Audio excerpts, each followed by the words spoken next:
కాంగ్రెస్ ప్రభుత్వానికి ముఖ్యమంత్రి రేవంత్ రెడ్డికి అవగాహన లేకపోవడం వలన పంటలు కొనుగోలు చేయడం లేదని నియోజకవర్గ బీఆర్ఎస్ పార్టీ ఇన్ఛార్జ్ వంటేరు ప్రతాప్ రెడ్డి అన్నారు. సిద్దిపేట జిల్లా గజ్వేల్ వ్యవసాయ మార్కెట్ యార్డును బీఆర్ఎస్ పార్టీ శ్రేణులతో కలిసి ప్రొద్దుతిరుగుడు మొక్కజొన్న పంటలను పరిశీలించారు. ఈ సందర్భంగా మాట్లాడుతూ కాంగ్రెస్ ప్రభుత్వానికి ఏ పంటను ఏ సమయంలో కొనుగోలు చేయాలో అవగాహన లేదని ఎద్దేవా చేశారు. గత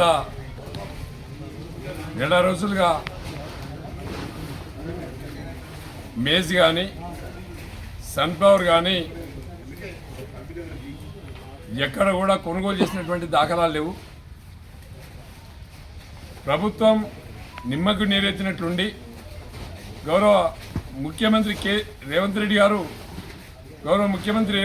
గారు ఆయనకు అవగాహన లేకపోయిందా, లేకపోతే రాష్ట్రంలో ఏ పంటలు పండిస్తాయో ఎక్కడెక్కడ పర్చేజ్ చేయాలో ఏ టైంకి పర్చేజ్ చేయాలో తెలియదా? వాళ్ళ క్యాబినెట్ కానీ రాష్ట్ర ప్రభుత్వం కానీ అగ్రికల్చర్ ఆఫీసర్స్ కానీ కనీసం రివ్యూ పెట్టుకొని వ్యవసాయ శాఖ మంత్రి తుమ్మల నాగేశ్వరరావు గారు మరి వెంటనే స్పందించాలి. ఇలా రాష్ట్ర వ్యాప్తంగా ఎక్కడ చూసినా కూడా సన్ఫ్లవర్ రోడ్ల మీద వచ్చి పోసుకునే పరిస్థితి వచ్చింది. మార్కెట్లలో చూసినా కానీ గ్రామాలలో రైతులు పండించినటువంటి పంట పొలాలలో కానీ ఎక్కడ చూసినా కూడా పేరుకపోయినాయి రాసులు.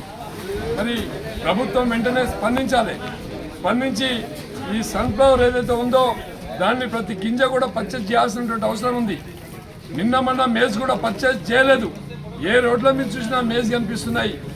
ఇక్కడ ఈ ప్రాంతంలో మల్లన్న సాగర్, కొండ పోషమ్మ సాగర్ నిర్మాణం చేయడం వల్ల, కెనాల్స్ రావడం వల్ల గ్రామాలలో రైతులు పెద్ద ఎత్తున పంట పొలాలలో అటు సన్ఫ్లవర్ కానీ మేజ్ కానీ ప్యాడీ కానీ ఈ గజ్వేల్ నియోజకవర్గంలో పెద్ద ఎత్తున క్రాప్ వస్తూ ఉంది, పంటలు వస్తూ ఉన్నాయి. వచ్చిన పంటల్ని అమ్ముకుందామంటే ప్రభుత్వం కొనుగోలు చేయకపోవడం వల్ల దళారీ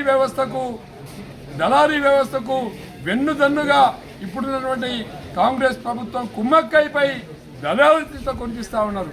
ప్రతి రైతు కూడా మేజ్లో కూడా 1200, 1300 అమ్ముకోవాల్సినటువంటి పరిస్థితి. అదే సన్ఫ్లవర్ ఉంది 5000 రూపాయలకు అమ్ముకోవాల్సినటువంటి పరిస్థితి ఉంది. అంటే ప్రతి రైతు కూడా క్వింటాల్ వెనుక సన్ఫ్లవర్ వెనుక 2000 రూపాయలు నష్టపోతూ ఉన్నారు, మేజ్ వెనుక 1000 రూపాయలు నష్టపోతూ ఉన్నారు. అది ప్రభుత్వం వాళ్ళకు ఏం చేస్తారు?